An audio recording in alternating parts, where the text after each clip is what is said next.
You're listening to Women's Media Center Live with Robin Morgan on 1580 CBS Radio.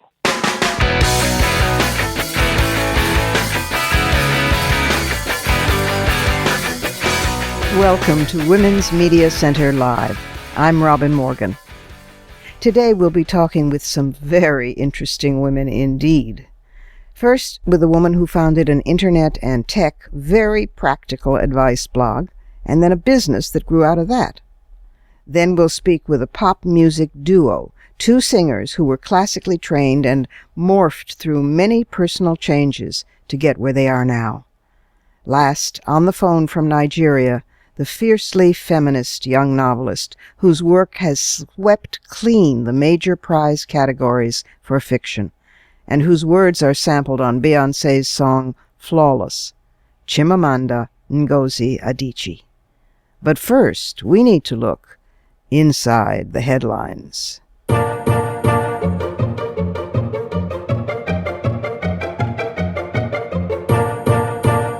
I keep thinking of the song, I read the news today, oh boy. Oh boy. Between immigration and the plane crash over Ukraine and the incursion into Gaza, it's been hard to hear the news. It's been hard to read the papers. I'll talk about immigration and I'll talk about Ukraine at the end of the program, but for now I want to talk about Gaza because I've been there twice at length, and Gaza's written on my heart. And I know what's going on inside the headlines. On my second trip in, the first people that I saw after the many khaki-clad, heavily armed soldiers at the checkpoint border with Israel was a 4-long block column of men in Gaza town. They were kneeling on the cracked and broken sidewalks, hands on their heads, backs to the street, with faces pressed to the shuttered fronts of little shops. Some were bleeding, many had ripped clothing, and behind them stood soldiers, Galil rifles pointed at the back of the kneeling men's heads. I was told that an incident had just taken place, a stone throwing. These are the suspects. Some caught in action, others just picked up from a sweep of the area. But the second sight is of women, 40 or 50 perhaps. They were also on their knees in the middle of the street. No, not on their knees, on all fours. Some were pregnant, some were old women, a few looked to be little more than girls. All of them were weeping, some silently, some loudly. Other soldiers stood over them, semi-automatics at the ready. That's when I learned the new policy, that after incidents, Palestinian women were rounded up and forced to clear the streets with their bare hands, picking up broken glass, chipped bricks, stones, still smoking noxious tear gas canisters, spent bullets, sometimes a live Molotov cocktail. No brooms are allowed. That's when I knew I was back in the Gaza Strip. The faces of the men had changed. Relentless, intense emotions seemed to have distorted them into ritual masks. That reassuringly ill-disguised panic and confusion I'd glimpsed on the faces of many young Israeli soldiers in my first trip in vanished. It had been replaced by a smooth expression of contempt, though whether contempt for those they fight or for themselves, who can say? But it's clear that the young men had grown calluses over their feelings, over having feelings, much less showing them. Some wear their discipline with tragic ease, with the indifference of professionals. Others wear it with the relish of fanatics. These expressions are strikingly twinned in the faces of the Shabab, the young male Palestinian militants. Except for the soldiers' array of weapons, and for the blue jeans, T-shirt, and black and white checked Palestinian kafaya, the neckerchief, or the scarf, that the Shabab wear, except for this difference, one couldn't tell them apart. And I suddenly understood the real reason uniforms were invented. I met with the teachers at Nusrat camp. One said, "The moment anyone sees them enter the camp, our students, news spreads. 4 words, "The soldiers are coming," and the boys run out of the classroom. We can't stop them. And the girl students, the tragedy of the girls is different. "Do you remember," they asked me, "what the girls used to answer a few years ago when you asked what they wanted to become as grown-ups?" I did remember. They'd said they wanted to be teachers and doctors and nurses and lawyers and architects. They didn't want to have more than 2 children, not like their mothers, who averaged 6 to 8. One of the teachers went out briefly and came back with a student about age 12. She was a solemn child, and she wore the hijab and had dark circles under her eyes. "Ask her," the teacher said, "that question now." I did, and the response came swiftly in a flat voice. "I want to be the mother of a martyr." "But what if there is no need for martyrs by the time you're grown? What if there is peace, freedom, statehood? Then what?" asked one of the teachers. "I want to be the mother of martyrs." "You once wanted to be a writer," said another teacher. "You were so good with your essays. Remember, you wanted to write books?" "Try to remember," the teachers urged gently. "It's possible for you. Your people need books too, scholars, poets, storytellers. What will you do with your life after peace?" For a moment there's a flicker in the little girl's eyes. Then it closes down again. "I want to be the mother of martyrs." The teachers and I exchange glances. The eyes I look into brim with tears. The women everywhere in a crisis organize neighborhood women's committees. They manage to secure and share food even under curfew. They care for the wounded. They try to rescue and hide children that are about to be arrested. They help one another survive. The newly widowed, the deserted and abandoned. They share their already overcrowded shelter homes. They give refuge to families whose shelters have been bulldozed. Even the men know that the women are the lifeline of survival. But they are facing a new male backlash. Men who, frustrated at unemployment, powerlessness, the continual, relentless 40 to 50-year-long chaos without a break, and men who are irritated at the newfound independence of their wives and daughters, they're taking out their rage on those women. Domestic violence has risen precipitously. Men are now taking second wives, which was previously rare among Palestinians.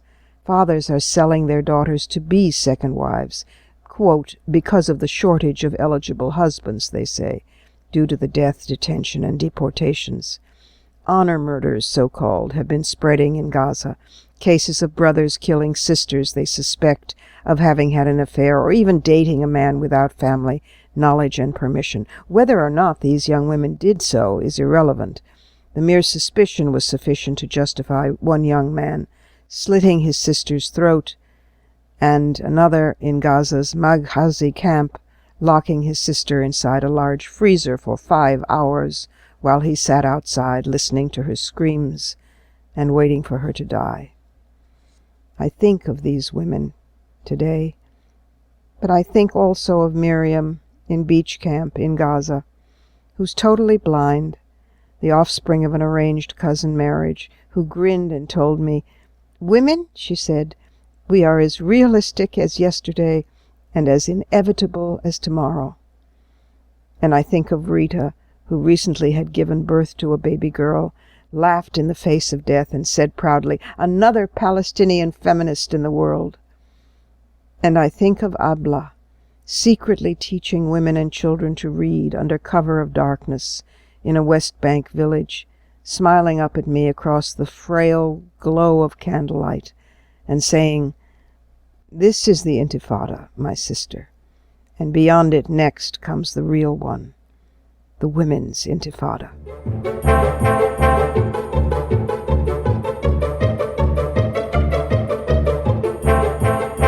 And now for our first guest. Renee Schmidt is a digital communication strategist, a professional blogger, and a tech pundit. She's the founder and CEO of SheBytes, with a Y, shebytes.com, a technology blog, as well as SheBytes Online Strategy, a communications consultancy. Renee, welcome to Women's Media Center Live. Thank you. It's nice to be here.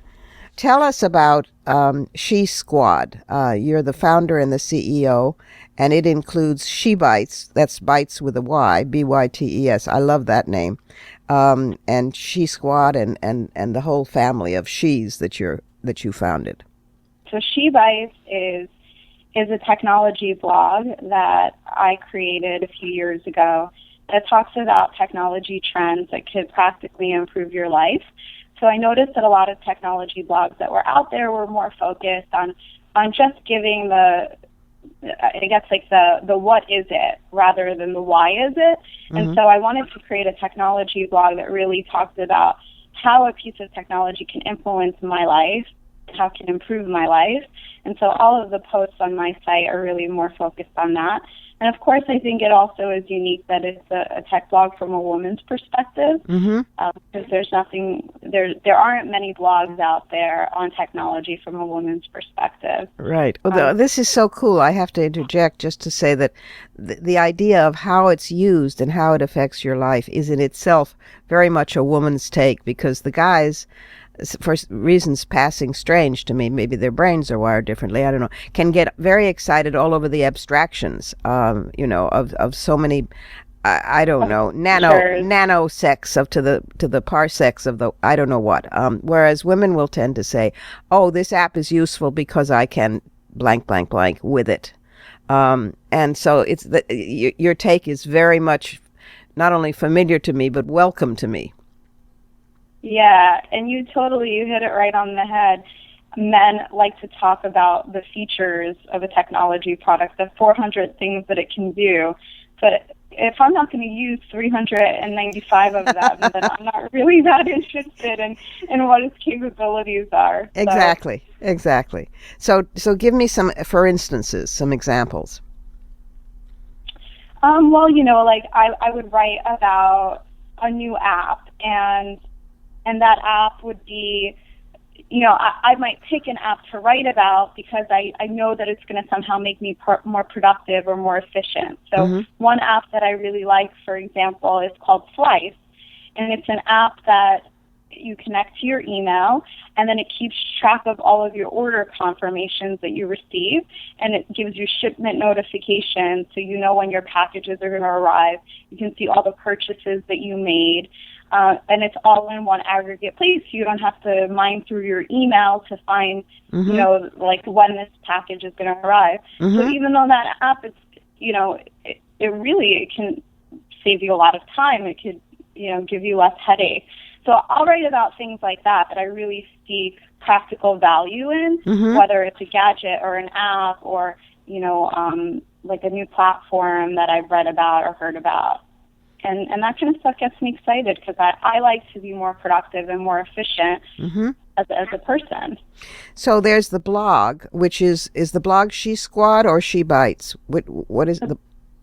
The blog is She Bites. Now, okay. She Squad is extension of my brand, of the She Bites brand, but it's a consulting business. And so you have a squad with the she. So I'm the she, and then there's a squad of consultants who are an extension of me. And what we do is all of what I've learned about blogging from having She Bites, and also, I've had a couple of startups before. I wanted to use that to the benefit of other companies because blogging is an incredibly powerful tool to disseminate a message. Yes. And social media is a powerful tool to disseminate a message.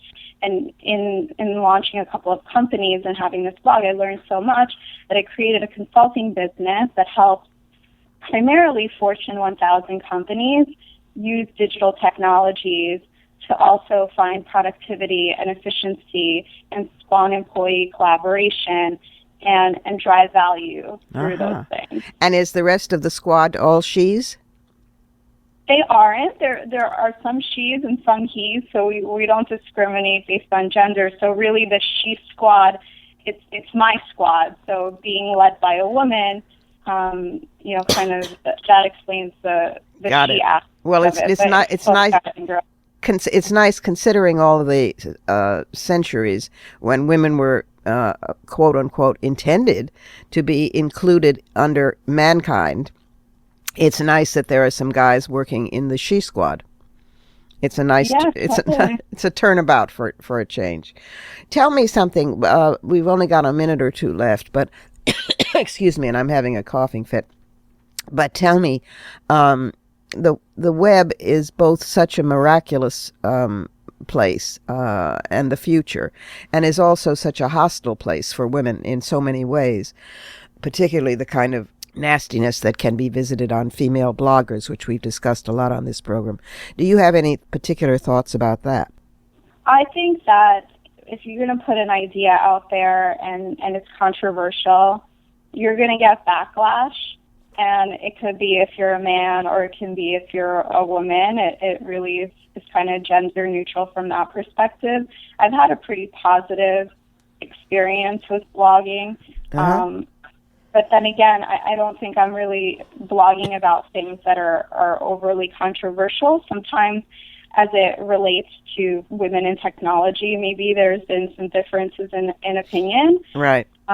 But I think my platform's been pretty well received for the most part because it's so unique. One more question, Renee.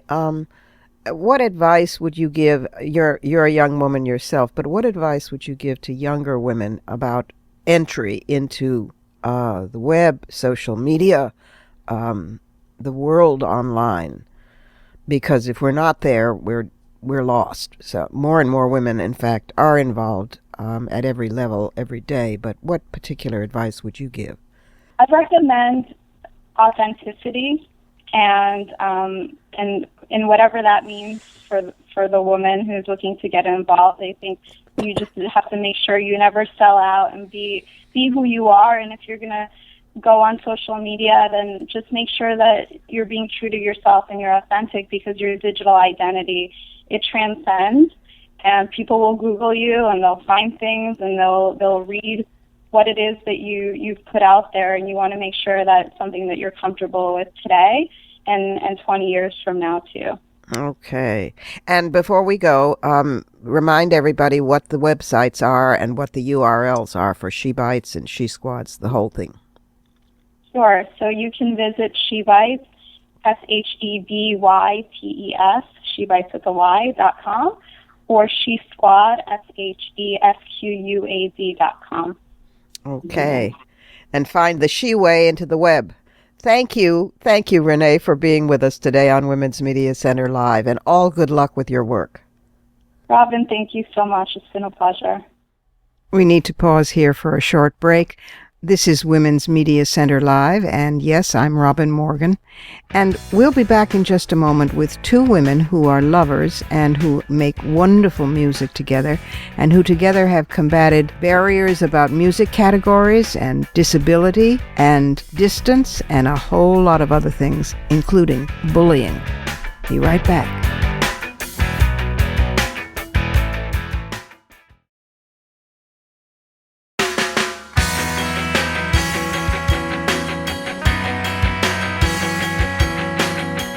You're listening to Women's Media Center Live with Robin Morgan on 1580 CBS Radio. And we're back again. Composer-pianist Jenny Taira and singer Laurie Rubin have been concertizing together for 10 years. The classically trained pair met at the Yale School of Music, and they took their partnership and their love relationship on the road and have played at the Kennedy Center in Washington, D.C., at the 92nd Street Y in New York City, at major concert venues around the United States. Their pop music, when they began writing that in 2012, shows influences of Radiohead and Norah Jones and Kelly Clarkson, among others. And their single, The Girl I Am, which we'll be talking about, speaks to the isolation that teenage girls face when trying to fit in and when they're uncertain of their futures. Welcome to Women's Media Center Live, both Laurie and Jenny. Thank you. Thank you so much. What a pair you are. First of all, you're every feminist lesbian artist's dream, because you're both partners and lovers, and you're literally making wonderful music together. You've been concertizing together for 10 years since you met at the Yale School of Music. You're both classically trained. That's right. And now you're having a whole new life as a pop duo. This is so cool. Thank you. It is fun. Talk to us a little bit about how and why you made the transition. Well, you're still doing classical work, but how the pop duo aspect came about. Part of it, I think, was that we love pop music, and we as much as we love classical music, we were also wanting to get our feet wet with something else that we love. And the great thing about music is it's so versatile. And when we thought of the idea and it was actually Jenny's idea for the Girl I Am, our first single off of our album, and the whole concept of bullying, we thought, well, this might be really great to see how it goes with pop music in this particular subject matter, because there's so many teens who we wanted to reach out to. And while there's a lot of teens who do appreciate classical music, we loved pop, and in addition to classical, and we thought that other teens, we wanted to reach out to as many people as possible, as many girls who this song related to, as many people in general.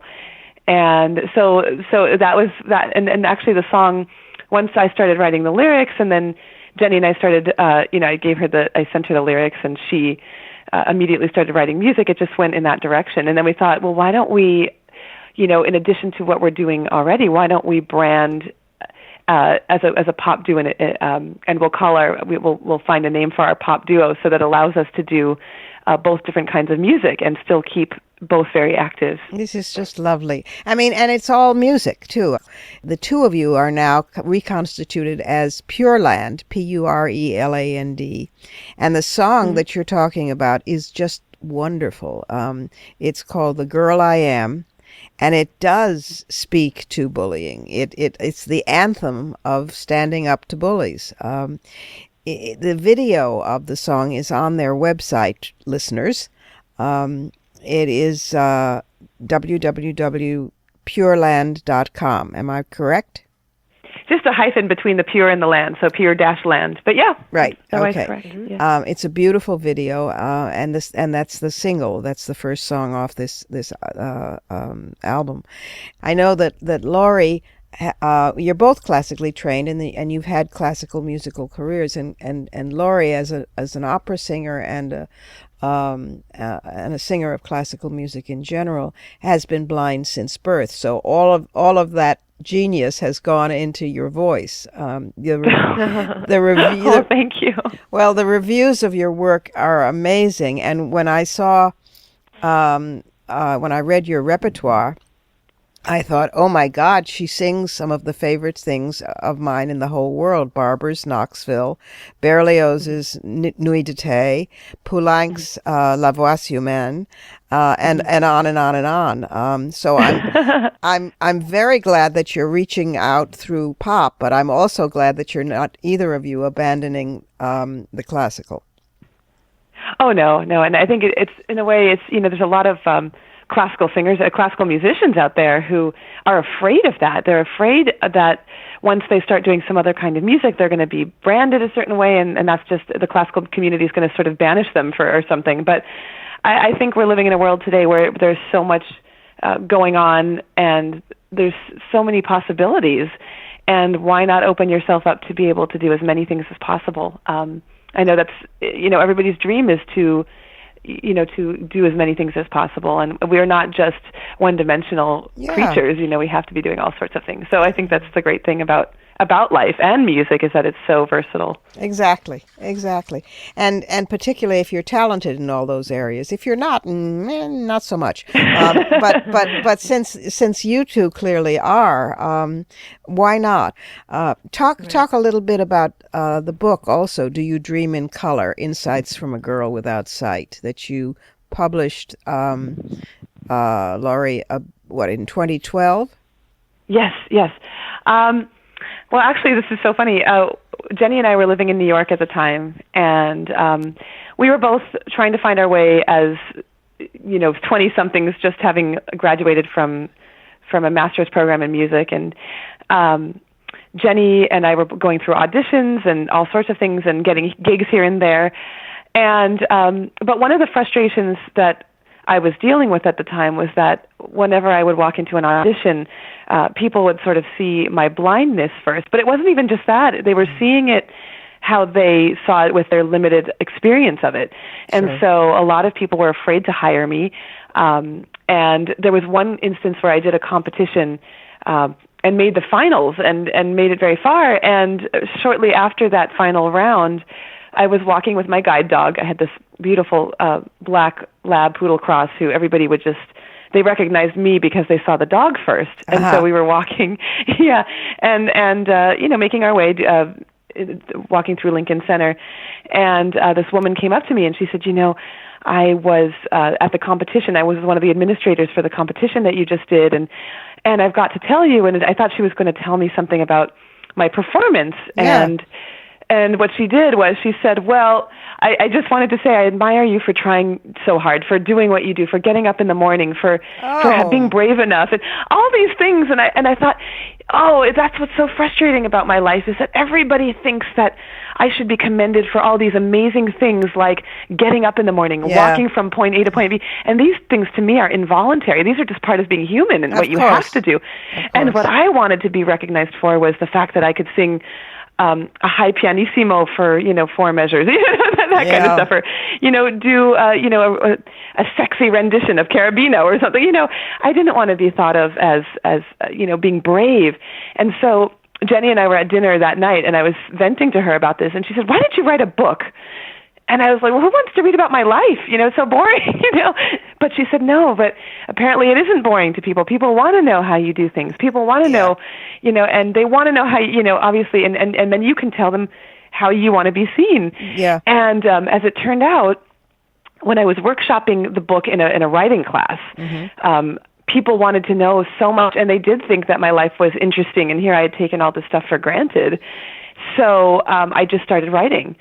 And I found I was working with somebody who found an agent for me pretty quickly, and then we found a publisher in 2010, which actually proceeded to fold a year later. So then we were back to square one. And then in 2011, I got signed with a publisher called Seven Stories Press, which is connected with Random House. Yes, it's a good press. And yeah, so the dream of having everyone sort of get to know my story and what I wanted people to see was realized, and I was so excited. And in 2012, I sort of embarked on a kind of extensive book tour. But the cool thing about this whole thing was that I also got to combine it with my concerts because, Jenny and I were performing all over. And so what ended up happening was I would give concerts in big venues, but instead of just singing, what I would do is I would integrate stories from my life into the concert. Terrific. In hopes of getting people to buy the book. Of course. Yeah, and so it sort of evolved from there. I mean, good thinking, Jenny. That was a very good idea. Very good idea. And also it gets it out of the way. Then if people ask dumb questions, you can always say, read the bloody book. I don't have time to answer you because I'm vocalizing right now.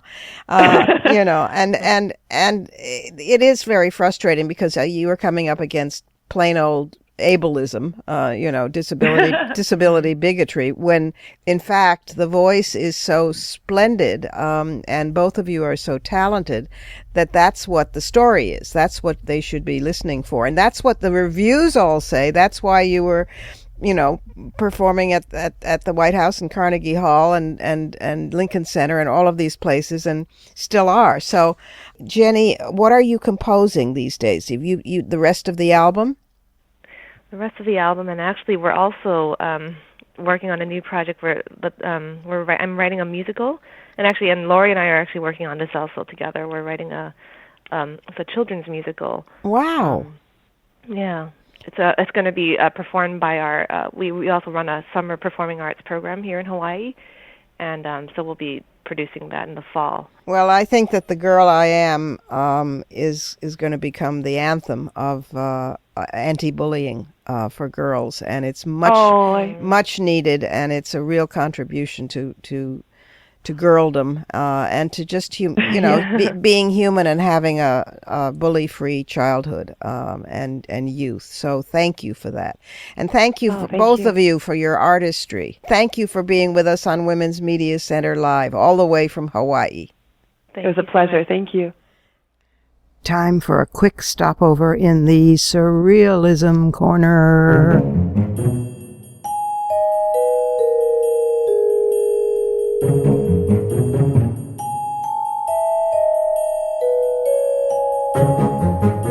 North Carolina Congresswoman, Republican, right-wing Republican, although she calls herself a moderate, who knows?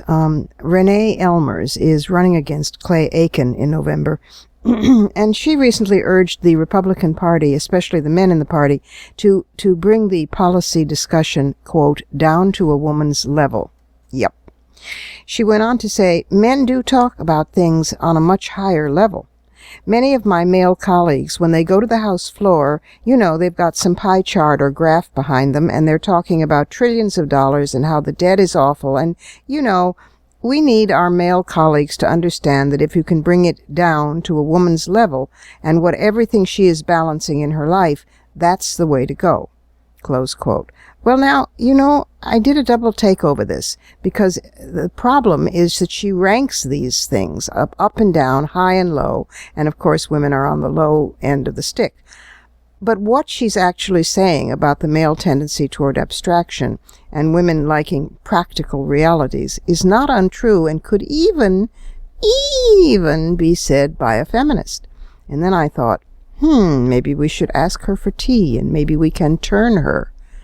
But then I thought, this item and that hope belong in the Surrealism Corner.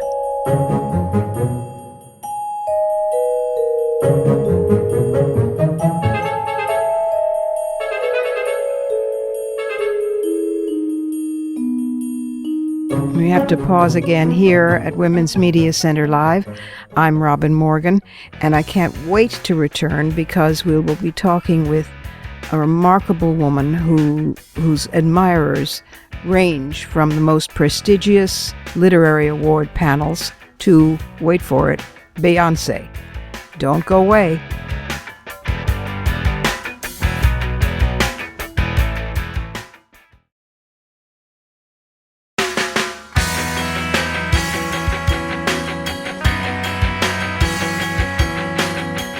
You're listening to Women's Media Center Live with Robin Morgan on 1580 CBS Radio. Welcome back again. Chimamanda Ngozi Adichie is a Nigerian author, only age 36, who writes exquisitely and whose work has garnered positive bouquets of prizes. The New Yorker named her among the 20 most important fiction writers today under age 40. She was featured in Time magazine as one of the 100 most influential people in the world. And of her numerous novels and prizes, the most recent novel, Americana, with an H at the end, is a tricontinental love story that won the National Book Critics Circle Award. She is a proud, unabashed, vocal feminist. Here she is, all the way from Lagos. Welcome, Chimamanda. Welcome to the program. Thank you. You are a wonderful writer, a writer of vivid compassion and memory and tradition and modernity and wit. And you're also a profound feminist writer. Usually, the patriarchal conventional wisdom is if it's feminist, it can't be good, and if it's good, it can't be feminist. So it's lovely that you affirm both. Talk for a bit. Let's get this out of the way because there are many millions of people on the planet who know you primarily from this source. Beyoncé, in her song "Flawless," sampled quotes from your TED Talk, "We Should All Be Feminists," and it probably reached more people than 50 years of organizing about feminism. How did that come about, and how do you feel about that? It came about. I got a phone call from one of Beyonce's people saying she wanted to do that, and And really, for me, I just wanted to make sure that it was used in a way that wasn't, in a way that made sense. Yeah. And I was happy about it, really, because I just felt, and I still feel, that because of that, so many young people, particularly young girls, who either would never have thought about feminism or for whom that word feminist meant something bad and something to avoid, that they would start to think about it differently, that it would become cool. And I think it might sound shallow, but I do think it's important to make feminism cool, because it is cool. But to have Beyonce, sort of this pop icon that so many young women admire and look up to have her also take ownership of that word, I thought was a wonderful thing. And, now my 13-year-old niece, who I have been talking to about feminism for a long time, and who would often brush me aside because I was auntie who just gave her too much trouble. And then she heard the Beyonce song, and now she defines herself as feminist. Yeah. Yeah, well, that's cool. That is successful then, It's very interesting because I was saying this on a recent program. Younger women, in fact, today are beginning to use the word more and more proudly than my generation was. And in fact, I would say that the leading faction of that online are women of color. Talking about women of color, I think that word feminism, not so much the idea of equality of the sexes, but the word itself. And I think particularly in the West, that it's been a word that many women of color have felt excluded from, and which I think has led to such things as womanist, people sort of. And I think what's happening now is increasingly, I think people are starting to see that even if there are different ways to experience gender, because race can change the way one experiences gender, that feminist really, for me, and I think increasingly for many people, there's a universality to it. Yes. Right? So that while we don't necessarily agree on everything or experience everything in exactly the same way, but I think it's a good thing that, because I suppose before one can fight a battle, it makes sense to have one single thing to stand behind. Exactly. Yes, well, people needed something of their own. And when you have a place to stand, then you can look at coalition. And I've always said that, the sexism and patriarchy is basically the same everywhere. The experience of it is the same. It's like the plot is the same, but the sets and the costumes change. So our experience of sexism is the same, but our experience of that experience differs. And that's where a whole lot of other things come in: class and race and ageism and disability and sexual preference, and all of that makes a lot of incredible difference, and I think enriching when it's acknowledged and affirmed, not to flee from, but to notice and learn from. So speaking of which, lateral leap now into even more serious stuff. You have shown tremendous courage in your work in so many realms, not the least of which is you've taken on religion, which I always think sooner or later every feminist finds herself doing. There it is, looming and looking at us. And it was so interesting to me that you've talked about, you've been quoted as saying, and it's in the books as well, the incursion of Pentecostalism into Africa, brought in most cases by U.S. missionaries, not my favorite people, and of late the effect of that on the anti-gay laws in Nigeria. Talk to us a little bit about that. I think I grew up Catholic, and I was very interested in religion as a child, and in some ways I still am. So I actually see that religion can be a good thing. My father is a very religious Catholic, and just the kindest man. And in some ways, I think his religion sort of nourishes his kindness, if that makes sense. Yes, it does. But then, at the other hand, there's religion as this social force, and in the past 15 years in Nigeria, and in many ways, I think as the economy has fallen and things have become worse for people, there's this upsurge of a certain kind of religion, of Pentecostalism, that is incredibly not only judgmental, but it's a religion that has very little patience for anything human. Yes.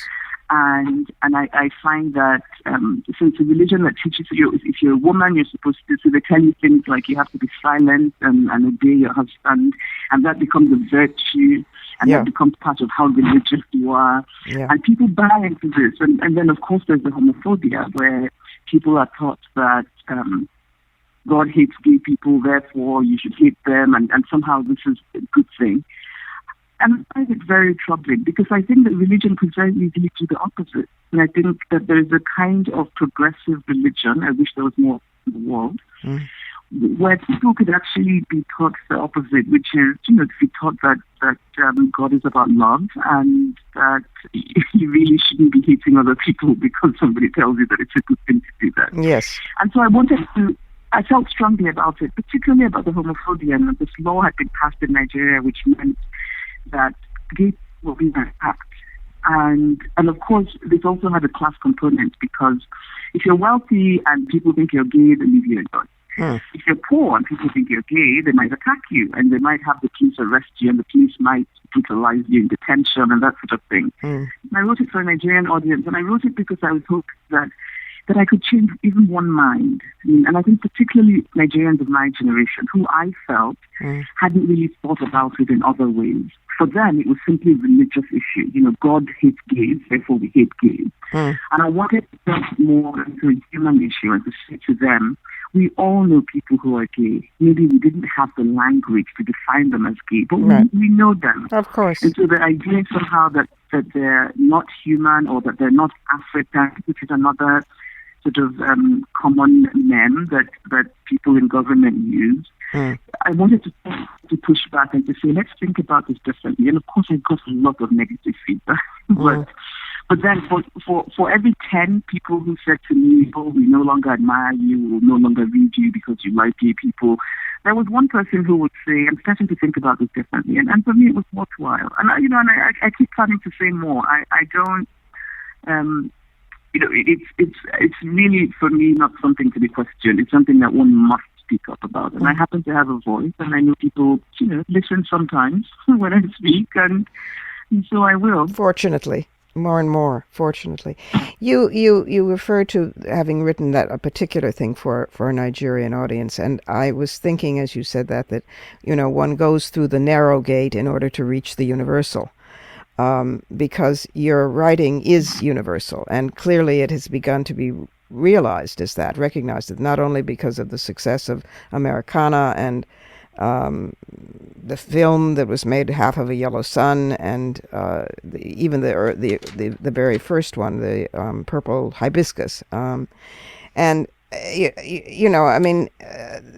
you're reaching now a universal audience. Has that changed the work at all? Do you hear them lurking in the next room, the way Virginia Woolf said, or are you still pretty much focused on just what the voice needs to say? I hope so. I like to think so. I like to think I'm still,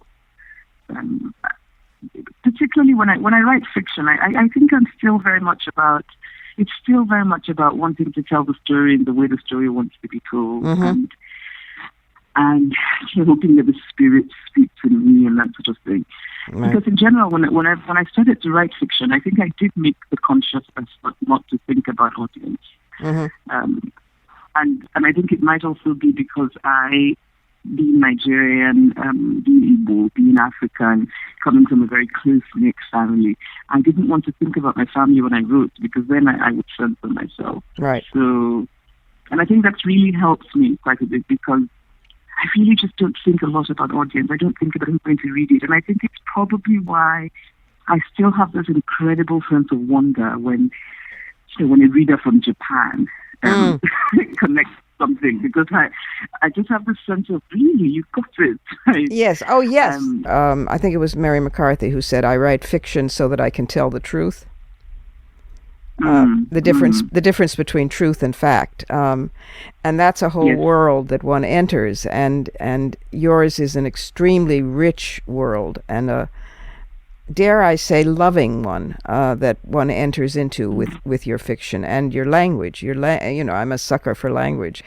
I want to ask you one more thing before we go, which I tend to ask of women, and I get the most amazing answers. If you had to name, and you're quite young still, you're in your 30s, but if you had to name one thing that you would so far call regret about your life, what would it be? And also, what would your greatest pride or joy be? That's what everybody says at first. Right, that's the kind of question that needs lots of thinking. And I think that the second part, what would my greatest pride be? Mm-hmm. Does it have to be something that I'm responsible for? Because No. really it's my family. No, it can be anything. Okay, It so can be your family. So it's really, yes, I feel just ridiculously fortunate to have parents who I adore, siblings who are my closest friends, and with whom I laugh and fight, and so that would be it really. They mean very much to me, and I realize that a lot of the choices I make with them in mind, and it's mostly a good thing, not always, but mostly. So I think that would be. And I suppose when it comes to my work, really, I think the thing I'm most proud about is that Half of the Yellow Sun meant that I wrote Half of the Yellow Sun, and that it meant so much to so many people who survived that period. It's an extraordinary book. And thank you. Regrets? Whoa! How much time do we have? Or it can just be what makes you saddest when you think about your life. It can be, it's just the flip side of the pride. Compose it any way you like. Maybe what I could say is that it was something I could change about myself. Exactly. Because I don't know that I necessarily spend a lot of time thinking about things, but I just feel like the world is enough to make me sad. If I could change a thing about myself, I think it's that I'm such a joyful melancholic, and I would take away the melancholy. Oh, I like the melancholic too in you. I think that they balance exquisitely. What are you working on now? I am actually just watching and reading and thinking. I don't know yet. Okay. All right. Well, we will be watching and waiting and thinking, and eager to read it, eager to see the films, eager for more. Thank you so much, Chimamanda, and thank you for being with us today on Women's Media Center Live. Thank you. Thank you. We have to pause for one more break here at Women's Media Center Live, where I am still, yes, you got it, Robin Morgan.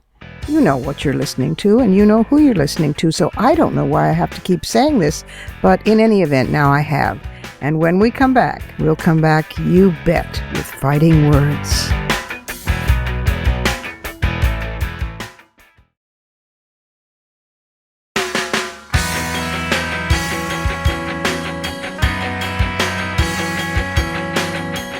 You're listening to Women's Media Center Live with Robin Morgan on 1580 CBS Radio.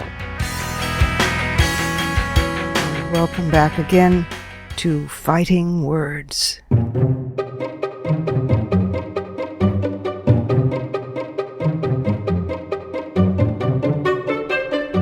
Unfinished business. The world seems to be having a seizure of hate. Reading or hearing the news is bad. Seeing it worse. The limp bodies of children carried by vivid, red-splashed, frantic parents in Gaza to a hospital ill-equipped to help them. The fear-twisted, rage-contorted faces of European Americans clustered at the U.S. border, screaming curses at children who have risked their lives, fleeing to the United States from Central American countries where their lives are doomed anyway. Poor, nasty, brutish, and short, as Hobbes predicted. The silent, open-mouthed screams of family members getting the news of their loss on the plane shot down over Ukraine. Those same soundless screams on the faces of Israeli mothers, of Palestinian teachers, of Honduran women caught scurrying with their babies across barbed wire, desperate to get into the land of freedom, so they can hide from authorities and work as virtual serf labor on farms as migrants or in sweatshops or greasy spoons, and live in slums and be called freeloaders. The mourners and grievers scream over losses specific, nameable, unendurable. The haters scream at abstractions, the foreign menace that will steal their jobs, live off their taxes, rape their women. Love specifies, hate generalizes. And we forget and repeat, unfinished business, turn the page. It's over 3 months now since the Nigerian schoolgirls were kidnapped by Boko Haram, and the Nigerian government still avoids any real action. You and I know that by now the girls have been raped, whether sold into a marriage or not, traumatized, and are pregnant or ill or dead. Some are as young as 12. The leader of Boko Haram swaggers through a recent new video, mocking the way the international campaign to free them has fizzled out because the rich, corrupt Westerners have tired of it, our attention easily drawn off elsewhere to another crisis, a new drama, a fresh cause to champion, without threat or proximity to ourselves. You can see the same swagger in the drunken rebels in eastern Ukraine, as these men reeled through the crash site, blithely passing their vodka bottle back and forth, impeding the search for evidence and letting the bodies decompose in the sun. The dead are beyond caring, but the same grin, the same rifles slung over the same shoulders insult the families, and the same pretense of manhood is the same delight in cruelty. I think what sickens us most about the latest headlines is that these tragedies pit frightened children against armed adults, and we as women can't protect them. These are children's crusades put down by tall men with killing machines. The kids trying to immigrate because they've seen their entire family murdered in Honduras or Mexico, watching, peeping from a closet, heart pounding, smelling the blood of sisters and brothers. The Palestinian 9- and 10-year-old boys who have fallen under the spell, finally, of wanting martyrdom, the girls who now long to mother martyrs, and the young, calloused Israeli boys who will make their dreams come true. The little girl whose stuffed monkey lies splayed on a field of sunflowers, having plummeted with her from 35,000 feet after the blinding light and the big booming sound and the blackness. The young girls who only wanted to become educated and have a better life, and so provoked Boko Haram. If we forget, we repeat. We dare not repeat, so we must not forget. No time for the luxury of despair, my friends. Hate generalizes. Love specifies. So much unfinished business.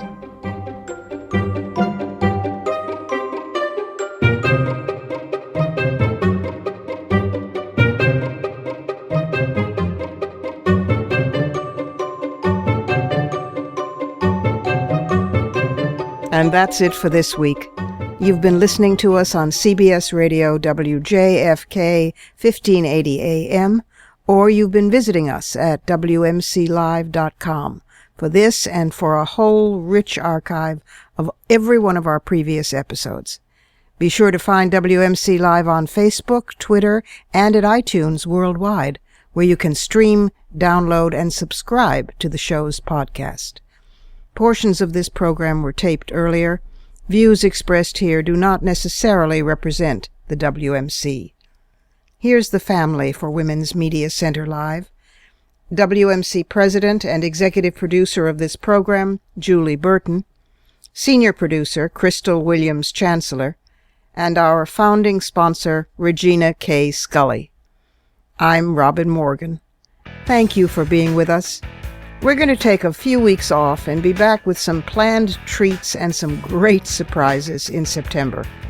Me, I'm going to try to complete the almost finished new book of poems and begin compiling a new book of my essays and my commentaries for this program. I also need to write new prefaces to all my books, including those now out-of-print so-called classics, Monster and Sisterhood is Powerful, which will be digitalized as ebooks over the next 6 months by Open Road Publishers. It's really quite exciting. But given the surprises we plan for you, the listeners to this program, there might not be all that much vacating time. So remember to keep an eye out for us on Facebook and on Twitter for alerts about exclusive breaking news segments, upcoming guests, and those future shows. And have a healthy, fulfilling, and content, if possible, August yourself. I'll meet you back here on September 6th on Women's Media Center Live. For the smartest talk about news, politics, sex, books, religion, race, and more, tune your radio to Women's Media Center Live with Robin Morgan. Audacious, witty, provocative, informative, and fun.